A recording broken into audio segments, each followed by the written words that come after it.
Welcome back to the War Room. Don't let it have a negative connotation.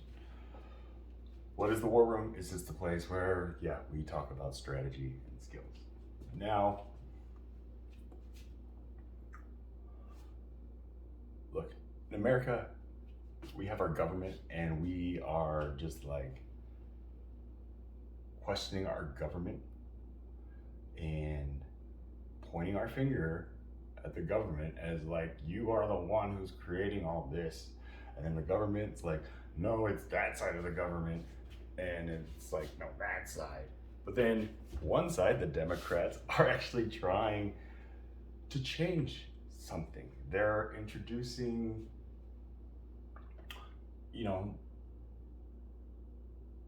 like strategy to not focus on like, look, we're just gonna lock up the criminal. No, our focus is to release all the criminals, within 10 years. And people are just like, in 10 years, you're just gonna let everybody out? It's like, no, there's a lot that's gonna happen in between that period. But before, our motivation was, we're just gonna lock up whoever is a criminal. And then that was our only mission, just lock them all up. And then now we've locked them all up, and now we're running out of room, and now like people who haven't been locked up are now just like ending up locked up. And one side's just like, lock them up.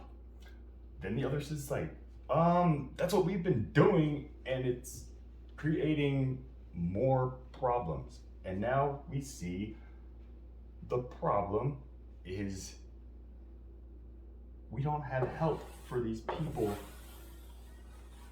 before they end up committing a crime or find themselves doing a crime. We only help ourselves just by throwing them away. Mental health is a big issue, and the people who have the courage to say, I have something in my mind that does not jive with me, those are the brave, the courageous. They are victims of the people who tell them, suck it up, dude, life is good, or, like, when you hear mental health problem or whatever, you should be in a state where, what, like, you're just not happy, like, we shouldn't just jump from 1 to 10 already, like, what's the problem? I'm not feeling very happy in life. Hey, not every day is sunshine and rainbows. So like what? It's like, no, I haven't been happy for like a long time. Okay, well, what happened in this time that's like not happy? Like, it's just, there are steps, there are points that lead to be able to help a person. But if the connection from the brain to the action that comes out of your mouth as words is just, you hear mental health and you just think, oh, crazy. That's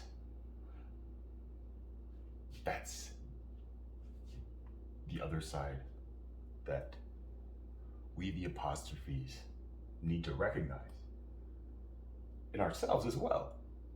Because we do it too, I do it too. And I try to recognize it, and because I have a great team that I had formed around me before I formed my army with you guys who have just helped me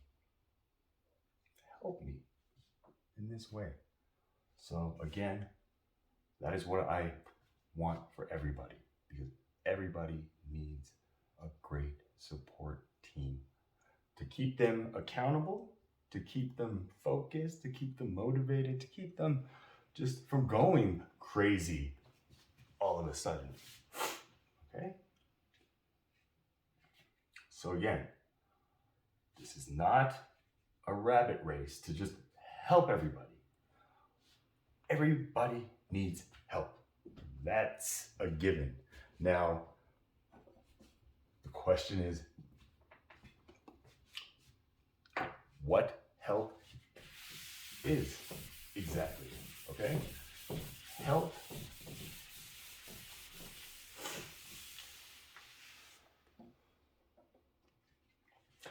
is just lending a hand. You know, we can help in any way. I can help you smile by just telling you a joke. I can help you across the street. You can help your parents take it.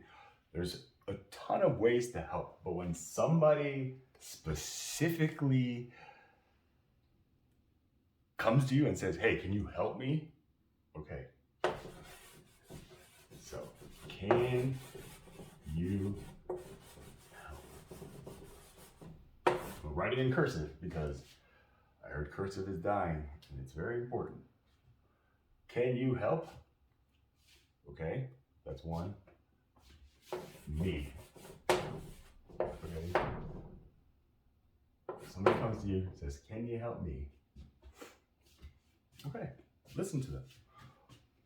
Well, I don't know. I sure would like to. What help do you need? That's how I have tons of ways I can help. Money is the last means anybody can just give somebody money, but I want to give a different kind of help to people. So yeah, whenever people are like, "Can you help me with some spare change?" I'm just like, I don't have any spare change. Like I only have plastic. So unless you take credit cards. And they're like, "Oh, okay, that's okay." But, okay, the days that I do have, $1 or something like that. Then it's like, "Oh, okay, here we go. I have $1 or I have a couple dollars here." Now, how should we look at that? It's not just like dollars. Think of this as like water. Like, okay, we have this pitcher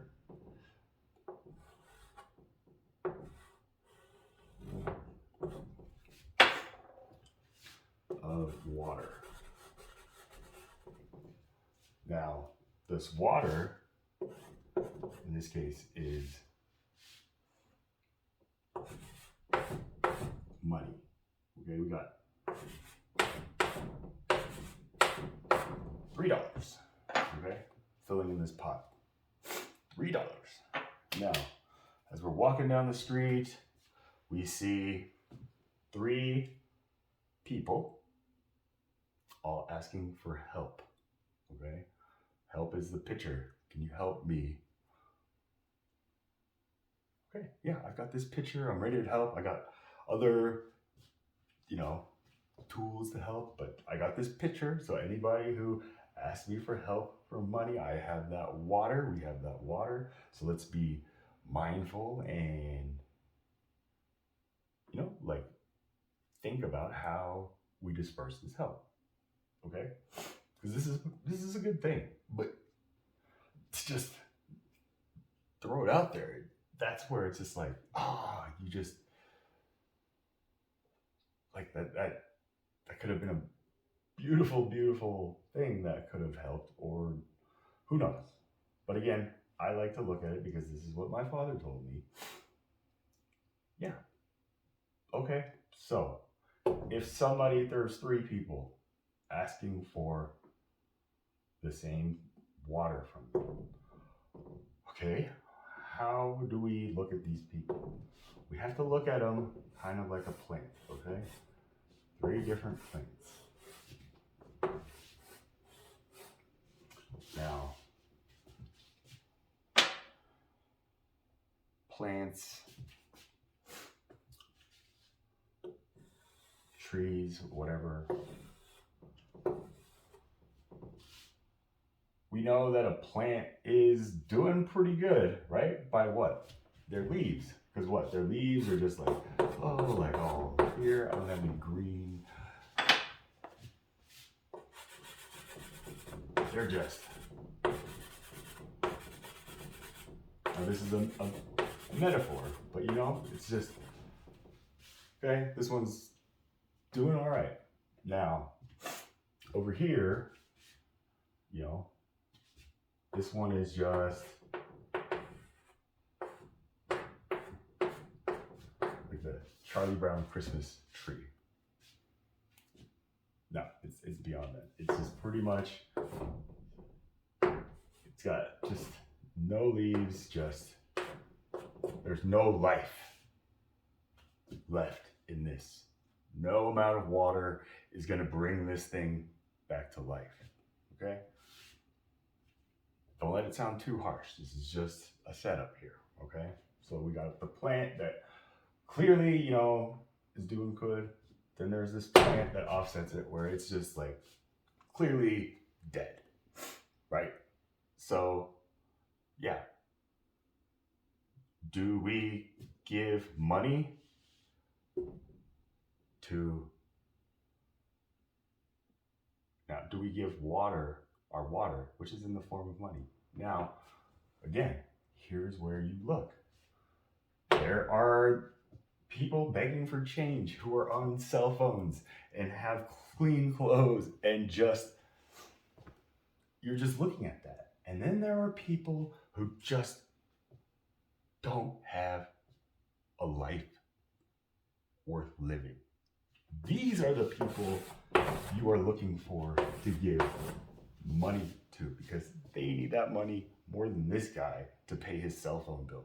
They need food in their stomach or alcohol just to whatever. But if we're going to choose between this and this, hey, don't give this guy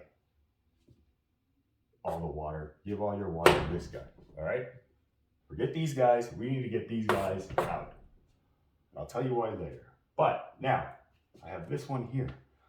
There's this one where, okay, here's a plant that kind of looks like this, okay? It's got the leaves, but it just kind of, you can see that there's just some, it's just not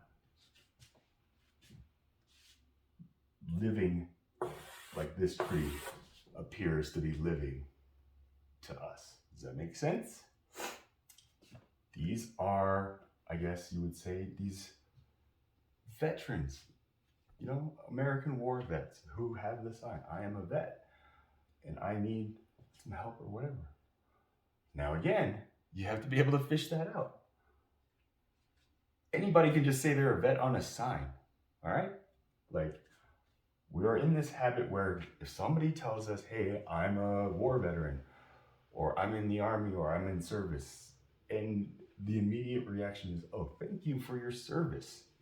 Thank you for your service is something I say to the guy at Chick-fil-A who gives me, you know, my meal, and I say thank you, and they're like, oh, my pleasure. I'm like, oh, well, thank you for your service. That's what that means.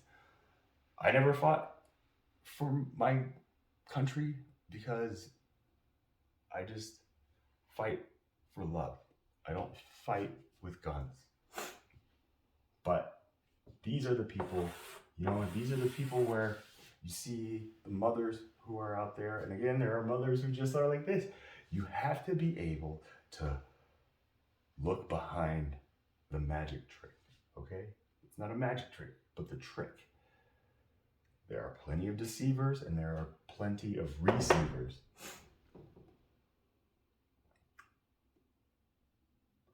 But I guess these would be the deceivers or believers. That's the thing. The people who sit on their cell phones and say, hey, these are just the deceivers, or just the, like, late, it's just, why aren't you working? Especially now. There are so many jobs available. Why are these people not working? Okay, you gotta ask yourself, why? why did this person get to this point, to the where like, he's on the brink of death outside? This is like, this guy had to have just done something where he now has nobody left who cares about him. Whether he did that or all those people passed away. You got to think about that. What got you in this situation? You can ask him, but you can generate, oh, he's just a drug addict. Like, yeah, but what made him the drug addict? Like, you don't just start doing drugs and you end up like this. Look at the person. He's clearly old. This wasn't a day and night. This was like maybe a day and night or like a change. No, this was like a minute. Hey, I decided I quit my job and I'm just gonna sit out here and beg for change. These are the things you have to think about. So again, if somebody asks you, can you help me? Yes, I can. But help me, help you, help yourself by telling me why you need help. Don't just say, can you help me? And say, yeah, there you go. Because that's not help. So as my apostrophes, that is my first commandment for you.